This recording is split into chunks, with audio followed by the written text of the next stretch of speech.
ድብቁ እውነት።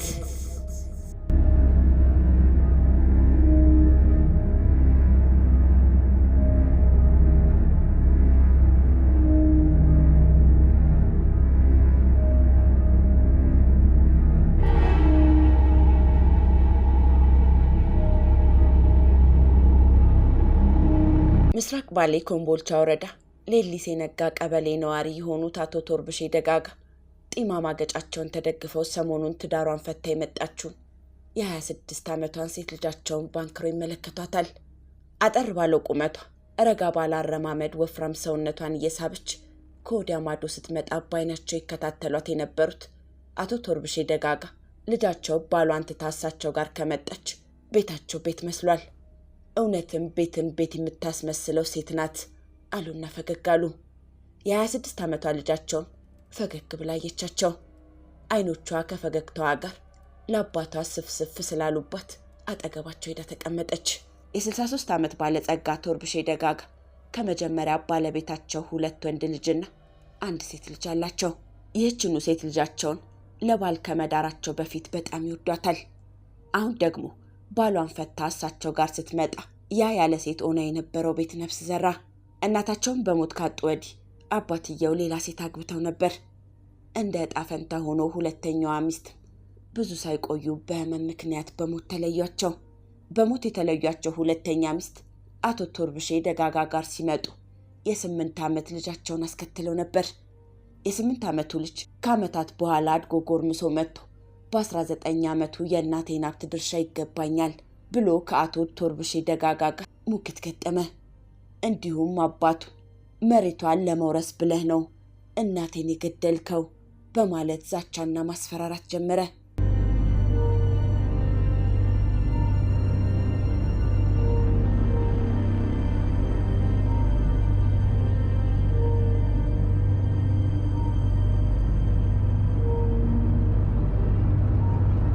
አቶ ቶርብሼ ደጋጋ የ26 ዓመቷን ሴት ልጃቸውን ከጎናቸው አስቀምጠው በትዝታ ነጎዱ።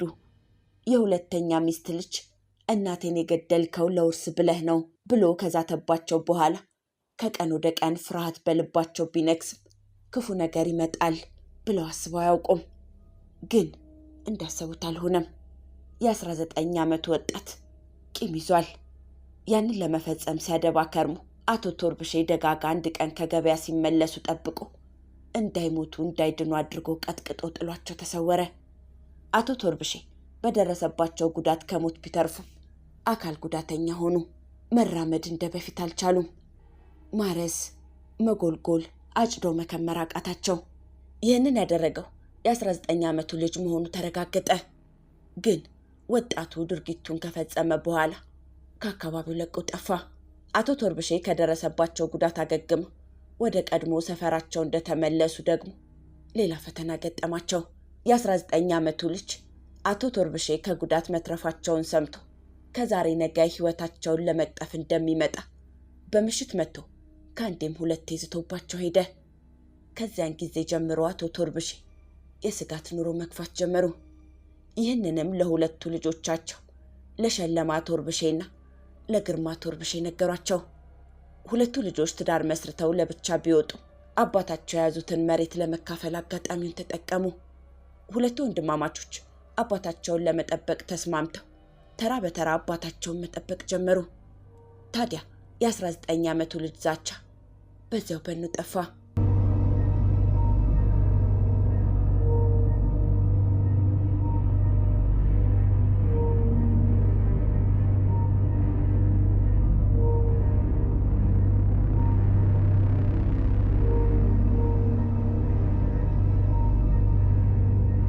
ከወራት በኋላ ግን አቶ ቶርብሼ ቤት ሌላ ፈተና ተጋረጠ። ሁለቱ ወንድማማቾች ትዳር ፈታ የመጣችውን እህታቸውን ጠሏት። አባቷ አጠገብ የተቀመጠችው የ26 ዓመት ልጅ የአባቷን በትዝታ መንጎድ ተመልክታ ጠየቀቻቸው። አባዬ ምን እያሰብክ ነው ብላ ጠየቀቻቸው። አይ ልጄ ያንቺ ጣፈንታ እየገረመኝ ነው ብለው መለሱላት። መቼም አባዬ ታርቀሽ ቤትሽ ግቢ ካልከኝ ብንብዬን የምጠፋው አለች ልጃቸው። ማምረሯን ሲመለከቱ ወደ ራሳቸው ጠጋ አድርገው እኔማ ካጠገቤ እንዳጣሽ መች ፈለግኩ፣ ወንድሞችሽ ግን ያንቺ ከኔ ጋር መቀመጥ አልተመቻቸውም አሏዝ ነው። ለምን? እኔ እነሱን ምን አደረግኳቸው? አለች ግራ ተጋብታ። ነገር ወዲህ ነው አሉና የሁለቱ ልጆቻቸውን የሰሞኑን ጥያቄ ማሰላሰል ጀመሩ። ሸለማና ግርማ ሰሞኑን መክረው ዘክረው አባታቸው ጋር የመጡት መሬት እንዲያካፍሏቸው ነበር። የ63 ዓመቱ አቶ ቶርብሼ የእርሻ ቦታቸው ለሳቸው ምን እንደሆነ ያውቃሉ።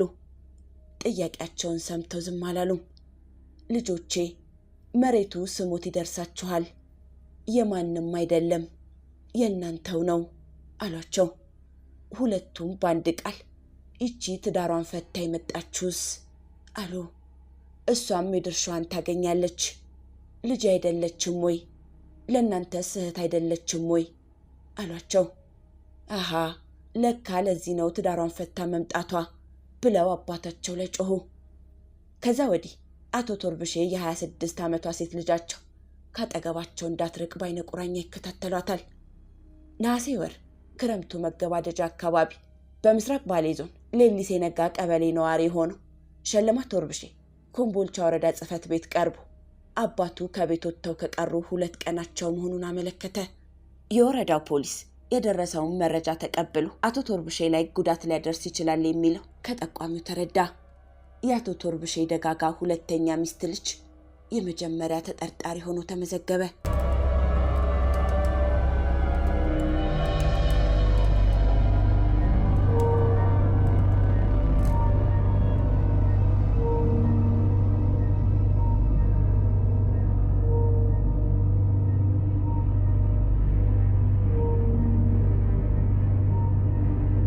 በነጋታው ማታ የአቶ ቶርብሼ ደጋጋ አስክሬን ማምሻ አካባቢ በአውሬ ተበልቶ ተገኘ።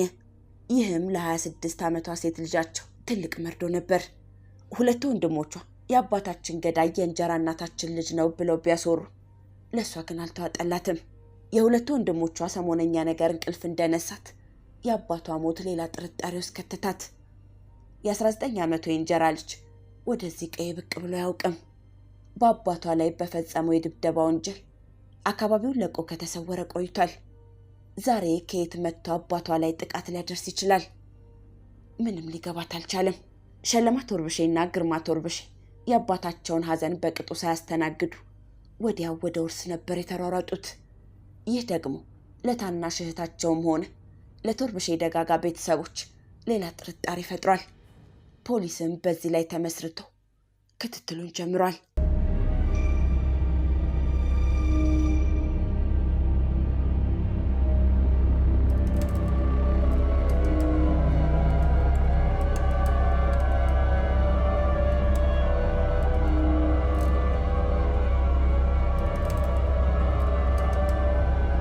በመጀመሪያ ለፖሊስ መረጃ የሰጠው ሸለማ ቶርብሼ በመጀመሪያ የፖሊስ ክትትል መረብ ውስጥ ወደቀ።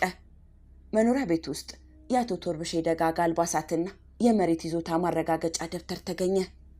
በዚህ ድንጋጤ ውስጥ የወደቀው ሸለማ ቶርብሼ የአባቱ ገዳይ መሆኑን አመነ።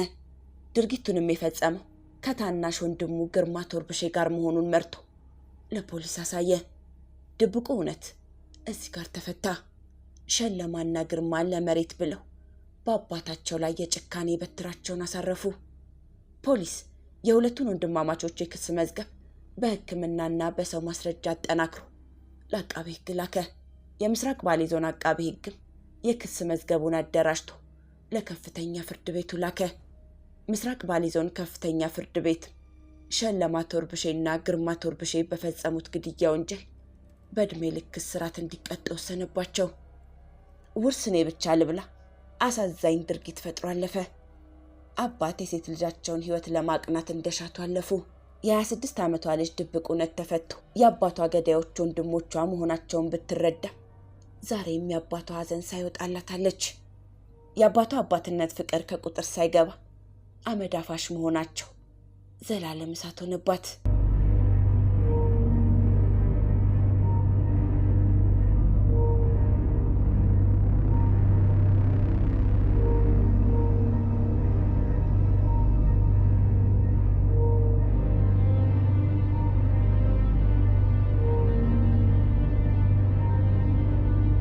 የቂም መወጣጫ።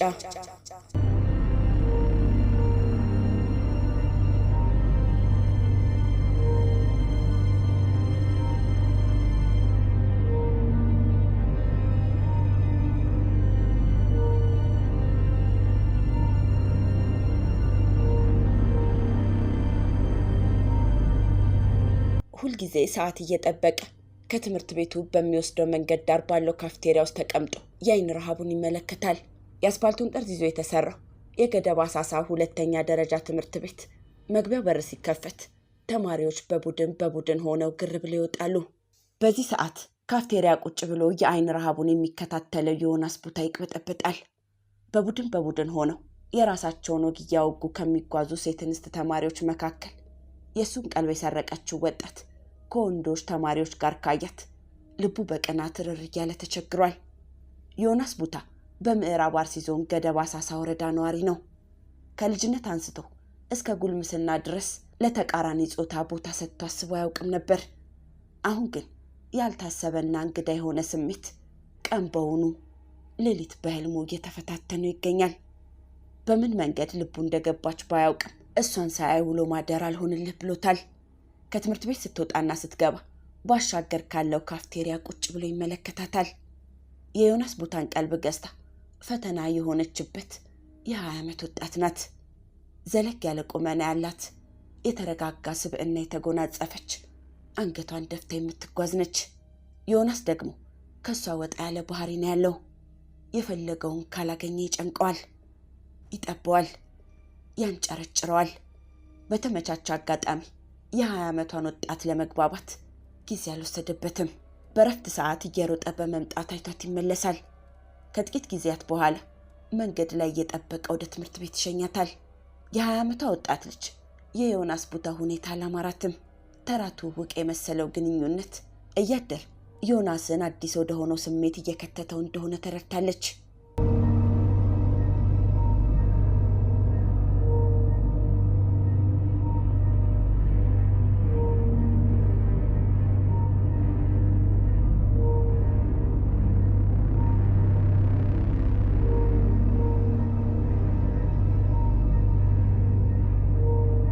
ዮናስ ቀስ በቀስ ፍቅር በውስጡ እየተንበለበለ ሳያያት ማደርና መዋል ችግር እየሆነበት መጣ።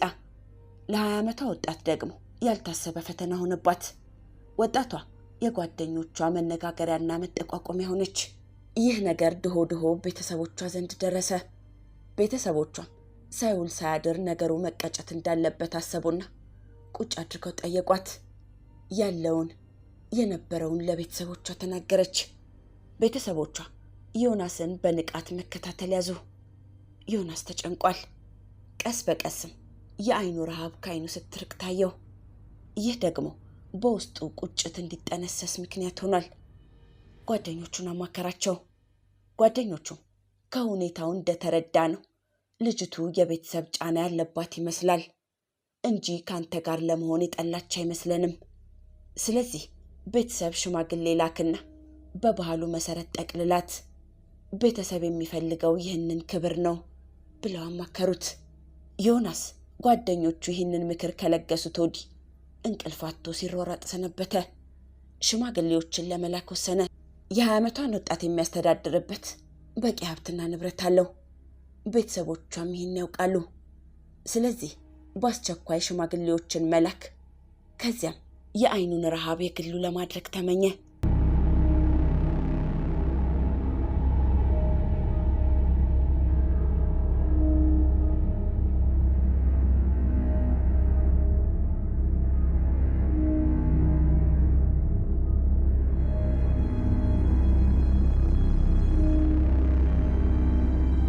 የዮናስ ሽማግሌዎች የተሰጣቸውን አደራ ይዘው የ20 ዓመቷ ወጣት ቤት እሁድ ዕለት በጠዋት በር አንኳኩተው በመግባት ይዘው የመጡትን መልእክት አደረሱ። የ20 ዓመቷ ወጣት አባት በሽማግሌዎቹ መልእክት ተገርመው ሽማግሌዎቹን ላለማስቀየም የልጄ ክብርና ወጓ ትምህርቷ ነው፣ አሁን ቅድሚያ የሚሰጠው ለዛ ነው፣ ሌላው ኋላ ይደርሳል። ስለዚህ እናንተ ያመጣችሁትን መልእክት በጸጋ አልተቀበልነውም ብለው አሰናበቷቸው። ዮናስ የላካቸው ሽማግሌዎች ይህንኑ ቃል በቃል ነገሩት። ይህንን ሲሰማ ውስጡ በንዴት በገነ። በማግስቱ ጠዋት ሊያናግራት ፈልጎ መንገድ ላይ ጠበቃት። ወጣቷን ገና ሲያት ወደ እሷ አመራ። አጠገቧ ሲደርስ ልታናግረው ፈቃደኛ ሳትሆን ቀረች። እንዲያውም ሁለተኛ አጠገቧ ቢደርስ የሚደርስበትን በዛች አስረዳችው። ከዚያ ዕለት በኋላ በዮናስ ልብ ውስጥ ፍቅር ቀርቶ ጥላቻ ነገሰ። የዘወትር ስራው እሷን እየጠበቀ ማስፈራራት ሆነ። በዚህ ተደጋጋሚ ድርጊቱ ወጣቷ ትምህርቷን ለመከታተል አቃታት።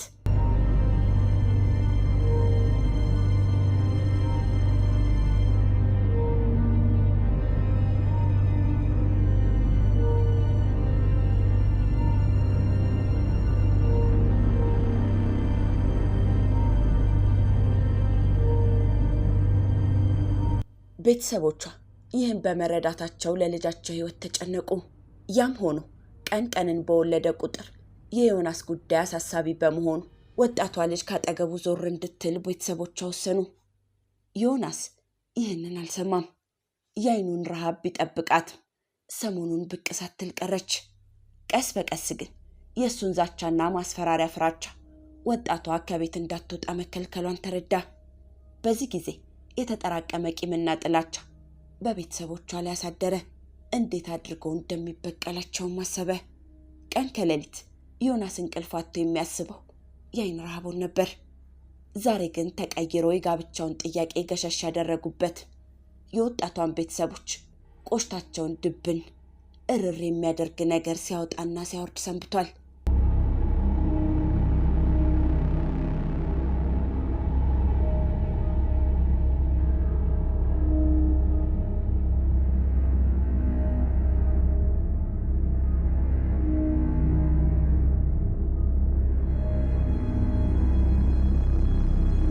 መጋቢት 29 ቀን 2012 ዓ.ም የበጋዋ ፀሐይ ፍንትው ብላ በወጣችበት ሰዓት የገደብ አሳሳ ነዋሪዎች ወደ የጉዳያቸው ይታደሙ ዘንድ ከህይወት ጋር የሩጫ ግብግብ ይዘዋል። በእድሜ ተመሳሳይ ኩዮች ህፃናት ደግሞ በራሳቸው ዓለም በፈጠሩት የጨዋታ ድባብ ውስጥ ራሳቸውን አስገዝተው ይሽከረከራሉ። እነሱ ጨዋታቸውን እንጂ ስለምንም የሚያስቡት ነገር የለም። ዮናስ ቦታ ደግሞ ለወራት ያቀደውን ሴራ ለመተግበር የቆረጠበት ቀን ነው። በጨዋታ ምህዋር ውስጥ ካሉ ህፃናት መካከል ደግሞ አንዱ የ7 ዓመቱ ልጅ የ20 ዓመቷ ወጣትና የአይኑ ረሃብ የሆነችው ልጅ ወንድም ነው። ዮናስ በተከታታይ ቀናት መጥቶ ይህንን አረጋግጧል። ተመላልሶ በመምጣቱም ተላምዶታል። ከቀኑ 10 ሰዓት ላይ ዮናስ እነዚያ በጨዋታ ላይ ያሉ ህፃናት አጠገብ ደርሶ የ7 ዓመቱ ልጅ አባብሎና አግባብቶ ከልጆች መሃል ነጥሎ ወሰደው። ቀኑ እየተገባደደ ምሽቱ ሲተካ በጨዋታ የነበሩ ልጆች ተበታትነው ወደ የቤታቸው ሲገቡ የ7 ዓመቱ ልጅ ግን ወደ ቤተሰቦቹ ሳይመለስ ቀረ። ቤተሰቦቹ የልጃቸው ወደ ቤት አለመመለስ አሳስቧቸው በየአቅጣጫው ሲፈልጉ የ7 ዓመቱ ልጅ በጩቤ የተለያዩ የሰውነት አካሉ ላይ ተወግቶ ህይወቱ አልፎ ጫካ ውስጥ ተገኘ።